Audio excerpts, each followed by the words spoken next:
So Anthony, if you I just want to ask you a question about because you were saying that we hadn't answered anything about the John 17 5. So the question I want to know is where it says in verse 5, it says, "Now, O Father, glorify me together with yourself, with the glory which I had with you." Are you saying that he had that glory with whether a single being in heaven or as two separate beings?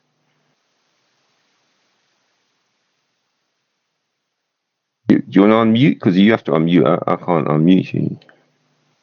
Oh, can you hear me? Sorry about that. Can you hear me? Yeah. Okay. There's only one being who is God, who eternally exists in three distinct persons, the Father, the Son, and the Spirit. There in John 17:5, the Son is praying to the Father, asking for the same glory that he had with the Father before the world was. The glory that the Father has is the glory that the Son had before the world was, and the Son is asking for that same glory again. On top of that, he says, "Oh, Father, glorify me." If you go to the Greek, it's an imperative. He's commanding the Father this. No mere creature could do such a thing. But since it is his prerogative to do that, because of who he is by nature, that is the divine Son of God, he can do that to the Father. Right. So can I just ask? So verse 2 where it says, "As you have given him authority over all flesh." So yes. So verse 1 says, "So Jesus spoke these words, lifted up his eyes to heaven, and said, Father, the hour has come. Glorify your Son, that your Son may also glorify you, as you have given him authority over all flesh." So the question I want to ask is, it says that the Father's given him authority. So doesn't that then mean that the Son isn't co-equal? No, because again, the problem is you guys have lens on where you guys completely uh, you completely just put aside the incarnation. Again, it's the No. Son who humbled himself. Well, hold on a second, because it's the Son who humbled himself and took upon a human nature. And so, as he is on earth, yes, he is in submission to the Father, and the Father grants him things. There's no problem with that because he's truly God and truly man. So you're saying he was only given authority over all flesh when he incarnated? Correct. Right. Okay. So But he had that authority by virtue of who he is by nature before the world was. so But it when doesn't he need to takes be. on human flesh, uh, he submits to the Father. The Father grants him things. He comes to do his Father's will. Right. But that's the part I don't understand. So when he comes in flesh, that means he's not God anymore. No, he's truly God and truly man. He never ceases to be God. As a matter of fact, that's Oh, what it says in Philippians 2:5. right. Yeah. Being in the form of God. Go Yes. ahead. So my point is that if he was always God, then that means the Father doesn't have to give him anything. No, he humbled himself, right? Right. He humbled himself by taking upon the form of a man, and as man, okay, he's dependent upon the Father, in which the Father grants him these things. Yeah. But remember, you said he's fully God and fully man. So even if he became a man, if he still has two natures, then that fully God part doesn't need to be given anything. Yeah, but again, the point of the incarnation is that he is going to be in submission to the Father. And so part of his state of humiliation is that he doesn't act out of his own divine prerogatives, but rather is in submission to the Father and by the Spirit as well. Right. But So yeah, that's you're the correct. You're correct. You're correct. You're correct. He could have done that because he is the divine Son of God. You are correct. But for us and for our salvation, he is in submission to the Father's will and dependent right. upon him. Right. So it sounds like this. So the fact you said that he could have, so that sounds like the when he does things on Earth. Do you believe that sometimes when he does things, sometimes it's the human part doing it, and then some things it's the divine part of him doing it? Do you believe that? Um, Yeah, I don't think I would have a problem with that. I mean, there's times where we see his divine glory appear, such as the Transfiguration would be an example where we get a glimpse of of his identity as the eternal Son of God, co-equal with the Father, right? But when he takes on human flesh, he veils that glory, right? And he puts aside that although he has these divine prerogatives and power and glory and all that which the Father has, part of his state of humiliation is to not act out of that. And that's what we get in Philippians 2, 5 through 11, right? He who being in the form of God did not regard equality as something to be grasped to. He didn't grasp to his divine prerogatives as the eternally begotten Son of God, co-equal with the Father. Right. Okay. Because there's a question I was wanting to ask you before, Yeah. about when he incarnated and came on Earth. So this John 17:5, which you were talking about here, and Mm. you're saying that he had the same glory that with the Father before he came down on Earth. So now when he came down, so uh, as a Trinitarian, I presume you believe that there's only one, what do you call it? Three persons in one. Yeah, one being. That's it. So you believe in Correct. three Yep. persons in one being. Correct. Yeah. All right. So what exactly came out of that one being to come down to Earth? What came out of the one being? The one being Hmm. exists in three distinct persons, Father, Son, and Holy Spirit. So I don't know. I don't understand at all what you just said.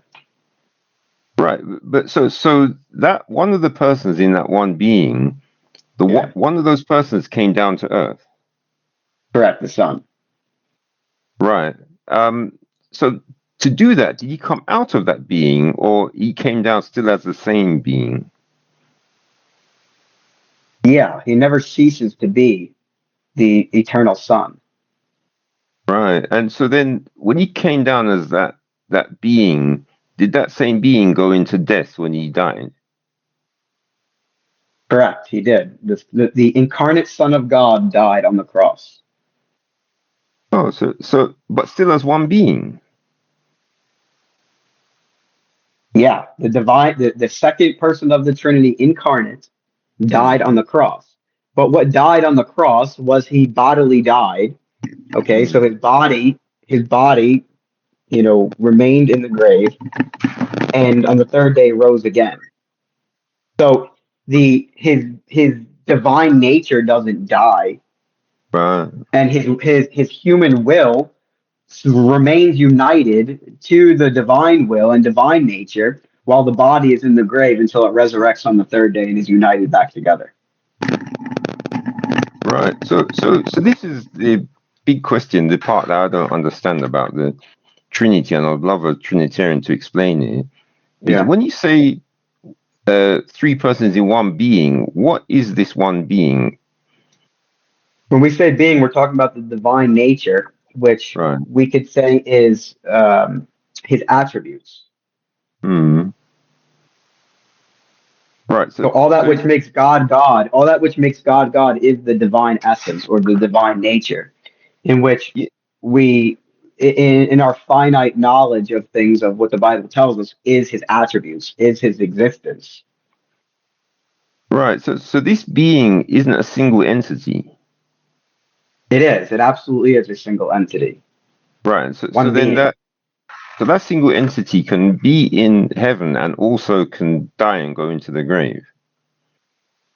The being, the essence, again, the essence and the being didn't die. His human body died there on the cross.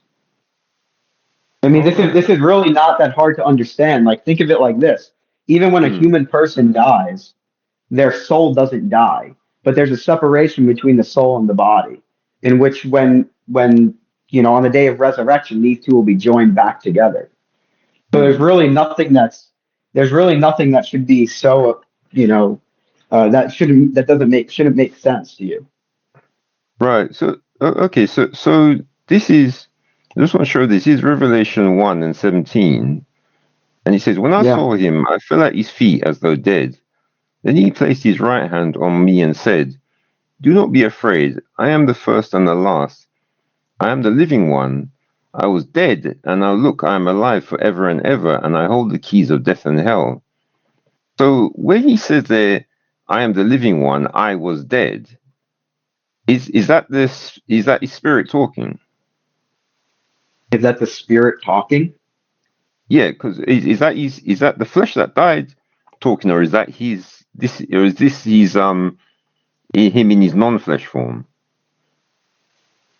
No, again, the person of the incarnate Son of God died there on the cross. But I'm Right. really astonished that you would go to Revelation 1:17, as Hmm. we're told that he is called the first and the last, in which is a divine title, of which only can be said of Jehovah in the Old Testament, specifically Isaiah 40 through chapter 50, where we're Right. told that he is the first and the last, and And Jehovah numerous can times as well in Revelation.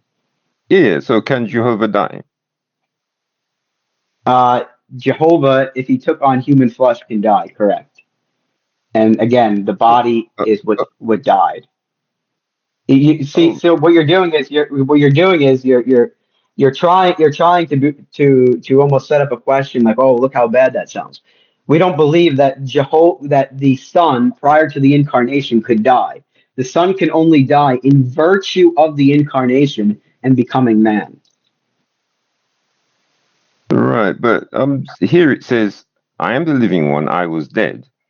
So if that isn't so, is that or the easiest way to say it is so that do you think that that is him saying, well, even though it doesn't make sense, is he saying there, "I only died in the flesh"? Or when he says, "I was dead," And does that mean he? even again, I really don't understand your question, because if a human dies, they would say they died, but they bodily died. Their Hmm, soul is still exists. So I don't understand what you're trying to get at. There's no inconsistency here. The incarnate Son of God died there on the cross. His body right, died. His soul remained united to his divine soul. Okay, and then on the third day, they were united back together in virtue of his bodily resurrection. right. But that soul, is it the soul? Is he this where it says, "I was dead"? So you're saying Yes. that this a soul? Because essentially, if the person of Jesus, of the Son, is his soul, then if it's the same soul speaking here, "I was dead," that means that soul was dead. Souls don't die. You agree with that? No, no, no. But I don't think you understand what death is. Death is like a container. If you know what it's, Okay, if you so read so when Revelation when a 20, human dies, did the soul die? yeah, it goes into death. Death is a place. So you believe? Hold on. Death is not death is not a place. Well, I guess you can, in a sense, you could say death is a place. Yeah. But when we say death, we're talking about physical existence, or at least that's the way that I'm defining it. They cease from Hmm. physical existence. But the body dies and goes into the grave, but the soul remains. Right. Do you not agree that the soul lives after death? Yeah, that's what I just said. Death is a place where it goes. It's like a Okay, container. okay. So you do believe that the soul exists after physical death. Yeah. Okay, so then I don't understand what you're trying to say about Revelation 1:17 then. No, because here's the thing: with death being a container, can you've got the Father who sits on the throne? Can he go into a container that he made? See, I'm talking like an atheist now. A container that he made? You mean like Yes. can he like strip himself of who he is in terms of his power or something? Is that what you're trying to say? Well, he'd have to do that to go into death because death can't obviously can't hold the Father, can it? Well, the death couldn't hold the son either. No, well, it did for a while. I'm talking No, about the it, death it can't could hold not him hold at him. This all. is this is literally what's prophesied in Psalms, and then we're told is the fulfillment in Acts chapter 2 that death could not. Well, actually, in Romans as well, that death could not hold him, and nor would he see corruption. Yeah, but notice he said death couldn't hold him. I'm saying death can't contain the Father. Number one, number one, again, the divine nature didn't die. It was the human body that died. So you're conflating things again. But again, I'll let you keep pressing me on this as much as you want. But I do want to hear what you said, that he is called the first and the last. In 1:8, Revelation 1:8, we're told that he is the Alpha and the Omega, the beginning and the end, and that he is called Almighty there in 1:8. We're also in Revelation 22:12 through 13. Again, we're told that he is the Alpha and the Omega, the first and the last again there. So I would like to hear your response to that in virtue of the fact that Isaiah 40 through 50, Jehovah is called I am the first and the last. Yeah, I know, but what you're doing is, you notice that you're doing a similar thing to Sam Shimon? I don't know if you noticed that. Well, we're both Trinitarians, and I mean, you can go tell me I'm doing, whoever. The fact is, this is what the scriptures say. So I mean, you do have to deal with it. Okay, Michael, can I engage with this scripture? Yeah. Go on.